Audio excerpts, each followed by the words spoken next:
Welcome once again to Ralph's house.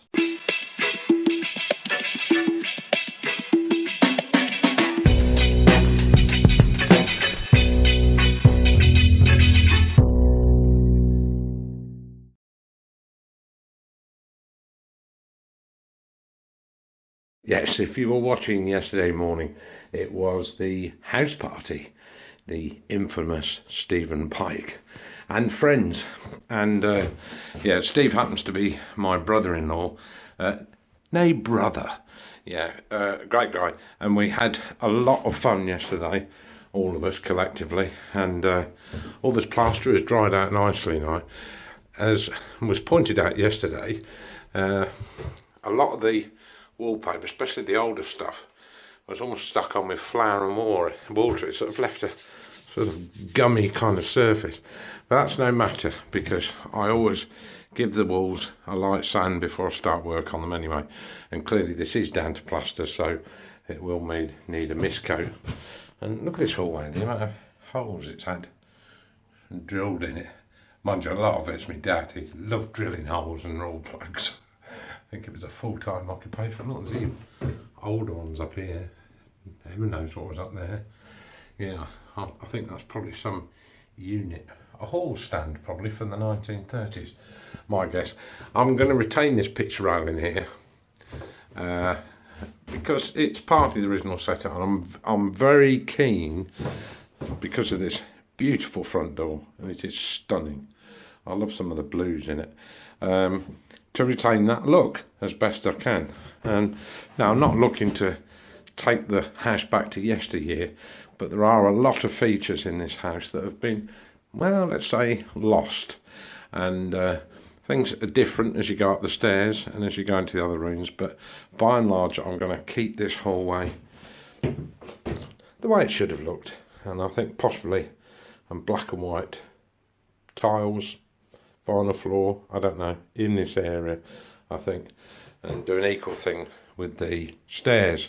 Now, I've not really mentioned these stairs much. Some years ago, a previous occupant very carefully sanded all the paint off of all of these and stained them, which is not a bad look. Apparently it looked very nice, according to my sister, because she remembers it. But my dad, I don't know, she came in one day and he painted it all white, and she said, "What have you done?" He says, "Oh, it was too dark." Well, all right, fair enough if you didn't like the look. But what he did not do was sand it down before he painted it. And trust me, this paint will just come off with your fingernail. So I can see that that's going to be a long, laborious job. I might try heat gun. There's no point painting over this because it hasn't got a proper bond on it. So it does need all the loose paint taken off and it properly undercoating, priming and all the rest of it. And I'll probably keep a black and white theme with this, you know. Maybe, I don't know, every third row is one black, something like that. I like piano keys. Not a bad idea. Yeah, well, it's just come to me, that one. Yes, so my special thanks to Amanda, Monty, Demelza, Libby, Steve and my son Anthony, who did an absolutely splendid job yesterday.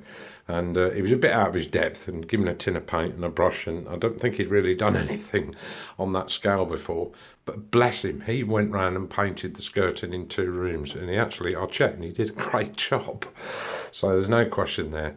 And Monty and Demelza put yet another coat on in the box room, so we're about to go and have a look and see whether that was sufficient or whether it needs a 3rd coat.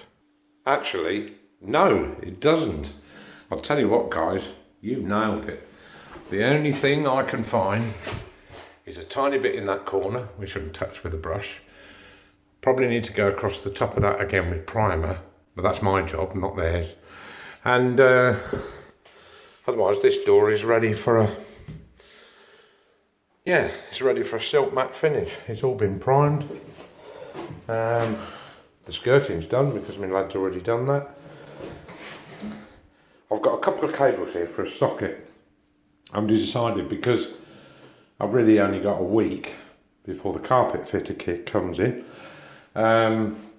I don't really want to get sidetracked by a job like that when, let's face it, even if the carpet was in, I can put dust sheets down and I can take that socket out later. It isn't a problem. So I'm not going to worry about that. It's not going to hinder the carpet man in any way. What I need to do more on Monday, because it's going to be noisy, is make some kind of provision for an outside light, and there isn't one, so at least it lights up the path when you come up at night. Replace the cables to the porch light and provide some method of turning that on and off. Probably, yes, because I've got the three-way switch in the hall, that would do that nicely.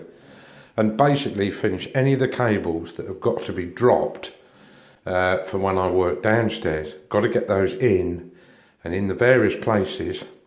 For instance, I've got another wall light in the hallway that I've dropped the cable for the one this side, but I need to drop another one that side for the hallway, so I've got to do that.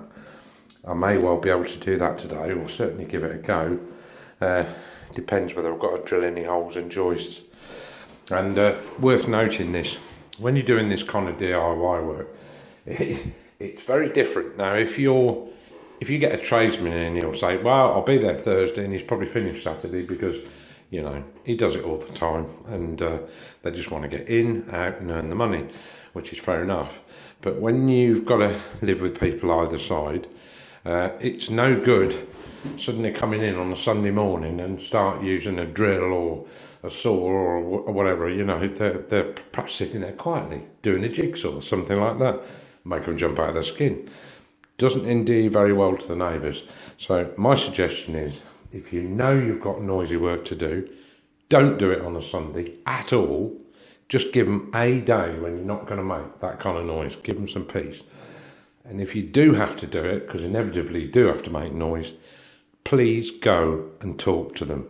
Let them know that you're going to do it and give them some idea of when it's going to finish. Because okay, it's still intrusive, but trust me, it doesn't annoy them as much as giving them no notice whatsoever and being totally selfish. That's my tip for the morning. Looking at the top of the stairs post strip, some of the things I thought would be a problem have turned out not to be. I thought this might be a problem because I know this is a plasterboard wall. It's not lath and plaster. It must have been replaced at some point.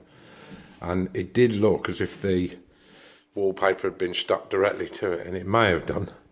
But Steve, bless him, got the whole lot off, and all that needs to finish that wall is a bit of a sand. This is more of a problem because a few years ago, because the neighbour's bathroom is against it, I think there's showers here. You'll have to tell me. Well, I don't want to know whether there's showers there, but unbeknown to them, they did have a bit of a leak. If showers aren't done right, unfortunately, that is what happens. You've got to do a good job. Jimmy the tiler, if you look back through my videos, you'll find that, Jimmy the tiler, calls a spade a spade. Lovely man, very, very good tiler. Was very particular actually when he came to do this. As he said, if it floods, well, by the fact it'll come out the door, he said, it won't go through my tiles. He does do an excellent job of sealing. I can highly recommend him. But anyway, this wall here, all this wall was originally papered. And I think the paper fell off the wall because it got damp. It did eventually dry out, and then just to make it look tidy, it was just painted. And I think it's emulsion paint, but I can't guarantee it. But by and large, it is bound quite well to the wall. And I don't see any point in disturbing it. So what I'm going to do, there's only a couple of places where it's actually loose. These I can get off. Anywhere where it's flaky. But I'm going to use a filler on this and just smooth off the edges, just, you know, so it blends in with the rest of the plaster. And then I haven't got to do too much work to that then. But that's not a priority, and it's certainly not a priority as far as getting the carpets fitted. Because if I do have the carpets fitted and I've got to make a mess down here, I can shut those doors. That keeps the mess out. As noted yesterday, this cupboard, if I come back at this angle, a lot of people found this rather interesting. That's the banister rail. There are no spindles in it because my dad loved his books, right? So he had a bookcase put in here, and for some reason he felt it was better to take the spindles out and set the bookcase in there. But that's left me with a banister rail with no spindles. Not a problem for me and the lad. We're not intended to fall over there or jump over there. So, you know, but if we had small kids, obviously, that would be a major issue right now. But it's not for now. And I can get all the wood, you know, sawn to length and refit them. But my dad fitted this cupboard, which rests on the banisters. And I have to say, it's really, really useful because you couldn't use that space for anything else. Granted, you'd probably get a little bit more light if you didn't have the cupboard in there, but it is a useful cupboard. There's no airing cupboard as such. And, you know, where else are you going to put things like extra pairs of curtains, towels, all those other things that, you know, difficult to house. I'm not sure why he made this shelf stick out like that. I may look at that, or I won't look at it today because I've got other things to do, but I just want to cut it off. And some proper decent doors making for it, or I don't know, maybe even a pull down blind, just so it hides the front of it. But otherwise, no, I'm not intending to get rid of that. I think it's damn useful, and a couple of people who came in thought it was rather clever. Because if you look at the angle of the stairs, and you look at the angle there, it doesn't affect head height at all. That's been well worked out. Yeah, so that's the hallway. As you know, I moved the pendant. I need to fill that up there and try and blend it in with the rest of the ceiling, which I'm sure I can do. A little bit of artistic license. Tops of the walls, pretty good. I've only got one hole there, small one there, and the rest is all caulking down there. I decided not to strip the ceiling because actually I don't mind this. It's not Artex, it is a wallpaper, but I don't mind the finish on it. It just needs a good coat of paint, and the edge is sealing, you know. So the hallway's all right. Again, as we stripped along, bit of a crack up there. I don't know how hollow that is. No, I think that'll be all right. I think I'll rake out the cracks on that. Use something like perhaps a flexible filler. Get that done. Little PVA run into the cracks. I do find that works actually if you get these fine cracks.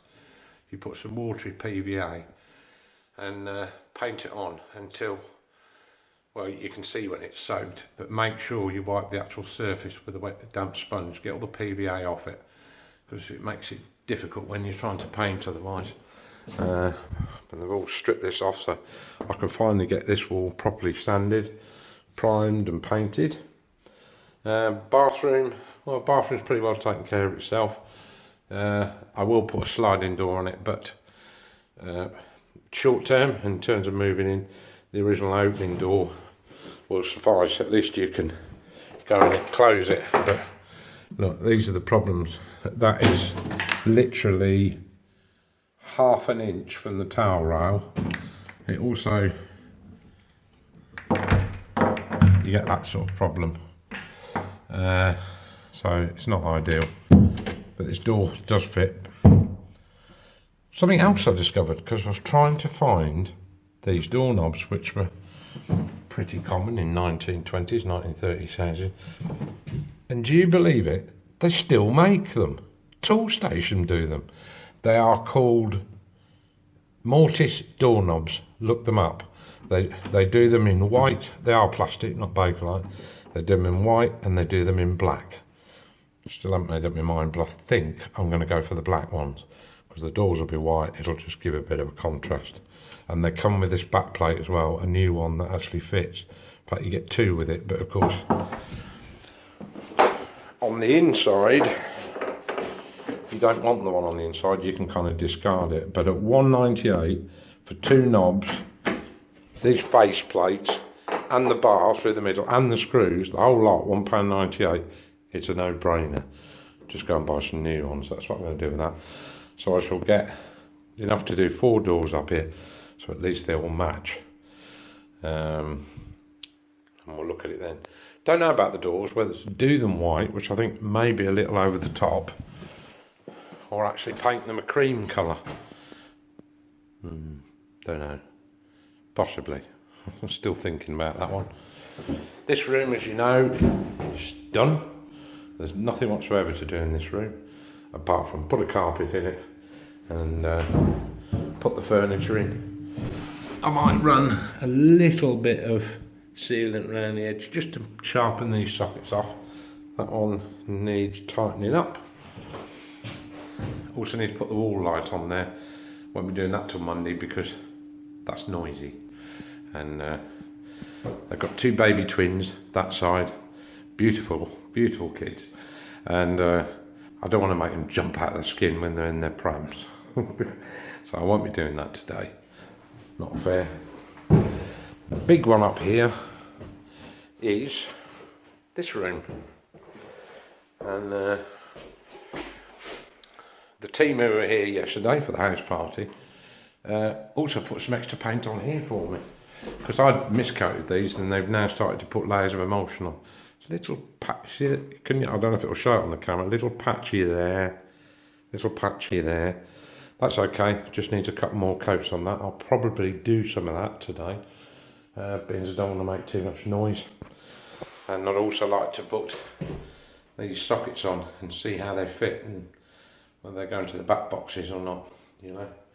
So, as far as the socket circuit's concerned, let's have a recap and it'll remind me. The power from the consumer unit or fuse box to the rest of us came up, linked into a couple of sockets in here and two on this wall. Then the cable ran out, came into this twin socket, and at the moment it sits in there. I have got the cable to run it on, it's already in there in the back box, but I've deliberately not connected it because I don't want to make the rest of the circuit live until I've got sockets on it. So that cable comes across under the floor and comes up there, and it will loop out and go to the next one. So what I do is I can, once I've switch it off, obviously I don't work on live cables, and what I can do is link the one in over there, put the power on, use my little tester to find which of those cables is the live one. The other one can sit in the back box until I'm ready to connect it, and I'll just connect another one. So that's another socket in. When I'm ready to connect that one, I will then put the other cable into that socket, and so on until we've finished. And then we end up in the box room.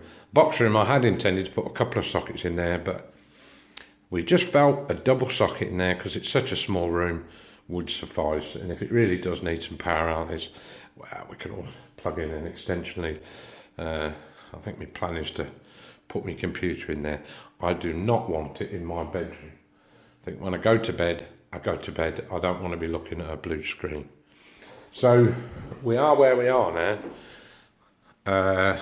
I've filled this channel in. I've got to drop some cables through for that. I can do that. I can go in the loft today. Nothing stopped me doing that. Dropping two cables down for the light switch because I'm going to put a double there. It was going to be a triple, but I've gone down to a double. So I can do that, and then I can get some filler on that today and it can go off.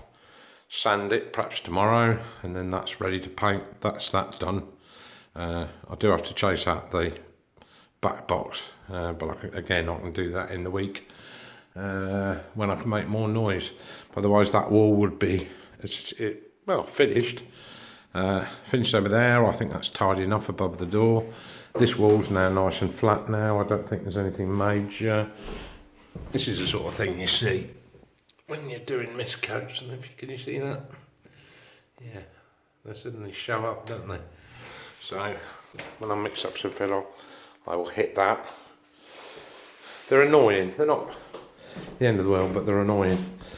But the bay window, again, that's a noisy job because I'm going to need a sander up here to get this.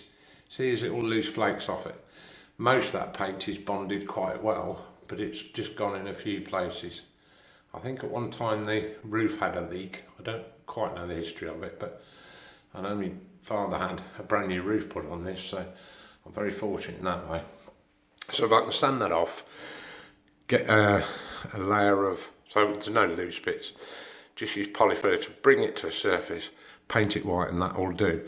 I suspect long term that I will need to line this room, but again, I don't want to be taking out time when I've got to think about a carpet man coming in. You know, I haven't even got to sanding the skirting yet, so I've got a lot to do this week, so it's all priority stuff. Main thing is this ceiling's got to be done and painted, the walls painted, and the skirting done, and any electrical work, any cables, all complete, and nothing that I need to get out under this floor. So anything I need below, I need to drop those down. I've got spotlights that need to go in the front room. I know they're old-fashioned, but they're brass finish ones, but they're going to go with the look of that room, I think. So I've got possibly 18 of those. I've got a whole box full, very cheap. So I'll have to lift up some more boards to do that. Cut the holes in, drop the cables in, pretty much as I did in the back room, if you look at this. And yeah, that'll be that. So I can't do too much noisy stuff because it is a Sunday. But I think what we'll do, we'll at least have a go at getting this socket in. So I'll need some more sheathing, earth sheathing. It's this green and yellow stuff that slides over the earth wire. And yesterday I bought yet another reel of lighting cable, 100 metre one this time. About 30 quid, 32 quid from Toolstation. About the best price I'd found. Well, for me, electricians probably get it a little bit cheaper than that in other places, wholesalers, but that's good enough. But you would not believe how much lighting cable you go through. Miles of it. Because you've got so many runs, all the switches, all the pendants, they're going backwards and forwards. And, you know, you can't always be economical with cable. Sometimes it's wherever you happen to run. So I've got another 100 metres of that. Sockets are, well, I've got ample cable for sockets. So I don't worry too much about that. So I need to take these up if I'm going to do this socket. As I say, there's no power to this socket as yet. You do need to leave yourself a little bit of slack. So if you ever have to unscrew the socket and check the cables, that you can actually do it. But you're on them so long that you can't even get them in the back of the box. So I'm going to cut these probably about, I don't know what's that, about 5 inches, I think that'd be enough. Cut them all down to that length to start with, and then we'll get some of that earth sheathing on this copper earth cable.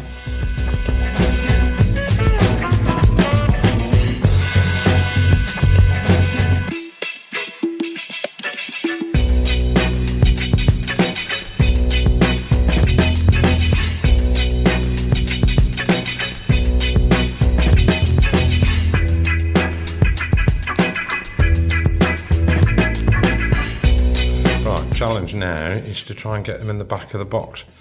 The best way to do it is to get the cables so they go in a sort of butterfly fashion and then fold up behind, you see what I mean, like that. That's that one done. Might as well do that one. So let's crack on and get that one on. And that's that one done. Right, just need to test these now. So switch the power on at the fuse box. Quick rough and ready test. Yeah, 2 lights. Do that one.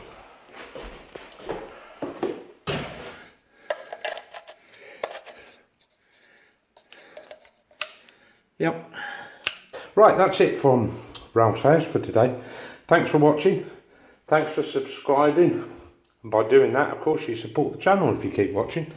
So, leave a comment, thumbs up, thumbs down, and see you tomorrow. Oh, and don't forget to subscribe.